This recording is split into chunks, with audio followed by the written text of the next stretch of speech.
প্রিয় বাইকার বন্ধুরা, আমরা যারা নতুন গাড়ি চালাইতেছি, শুধু দেখা যায় যে নতুন শোরুম থেকে গাড়ি কিনে আনছি, কিনে আনার পরে 1000-1200 কিলো চালানোর পর শুধু মোবাইল চেঞ্জ করি আর তেল ভরতেছি, চালাইতেছি। কিন্তু এরকমটা করা কি আসলে উচিত? তো আমরা আজকের ভিডিওতে এই সম্বন্ধেই জানবো যে একটা নতুন গাড়িতে 1000-1200 কিলো চালানোর পরে যে মোবাইলটা আমরা চেঞ্জ করি, মোবাইল চেঞ্জ করলেই কিন্তু এই গাড়ির সমস্যার সমাধান হয়ে গেল না, তেল ভরলেই কিন্তু আমাদের গাড়ির সমস্যার সমাধান হয়ে গেল না।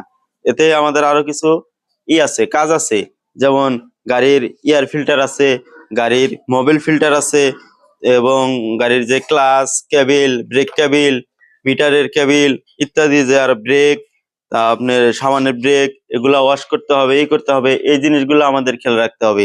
যেমন এই যে এই গাড়িটি দেখতে পাচ্ছেন, এই গাড়িটি এই যে আমাদের আলহাস ভাইয়ের গাড়ি। তো আলহাস ভাই কিন্তু প্রায় প্রত্যেকটা মোবাইলের সাথেই যে গাড়ির এয়ার ফিল্টার চেঞ্জ করে, পরিষ্কার করে, চেঞ্জ করে না পরিষ্কার করে। আর দেখা যায় এক মোবাইল পর পর মোবাইল ফিল্টারটা চেঞ্জ করে, ব্রেক, কার্বোরেটরে ময়লা আছে কিনা, তেলের ছাকনায় ময়লা আছে কিনা, এগুলা চেক করে। এই কারণে কিন্তু তার গাড়ি দেখা যায় যে অনেক দিন পর্যন্ত, এই গাড়িটা কিন্তু প্রায় 50,000, 52,000, 51,000 কিলো চলে গেছে, এখনো কিন্তু গাড়ির কন্ডিশন অনেক ভালো আছে। আর এই ভালো থাকার পিছনে কারণ হচ্ছে যে সে যে নিয়মিত মোবাইল চেঞ্জ করে, এয়ার ফিল্টার প্লাস মোবাইলের যে ফিল্টার, সেগুলো আসলে করে। তো আচ্ছা আলার ভাই, এই যে আপনি যে নিয়মিত মোবাইল ফিল্টার বা এয়ার ফিল্টার গুলা করেন, ক্লিন করেন, এবং গাড়ির চাকার ব্রেক ট্রেক এবং সবকিছু মোটামুটি সব সময় চেকের উপরে রাখেন, এতে যে আপনি গাড়ি চালান, আর এতে চালায় আপনি কি অনুভব করতেছেন? আসলে চালায় খুব মজা পাইতেছি।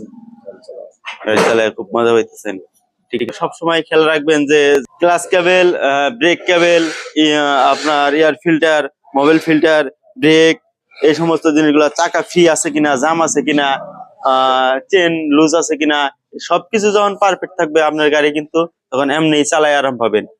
আর আমাদের আজকে ভিডিওটা কেমন লাগলো এই সম্বন্ধে আমাদের কমেন্টে জানাইতে পারে। নিত্য নতুন আরো এইসব ভিডিও পেতে আমাদের চ্যানেলটি সাবস্ক্রাইব করুন, আর ফেসবুক থেকে থাকলে আমাদের পেজটি ফলো দিয়ে রাখুন। ধন্যবাদ সকলকে। আসসালামু আলাইকুম।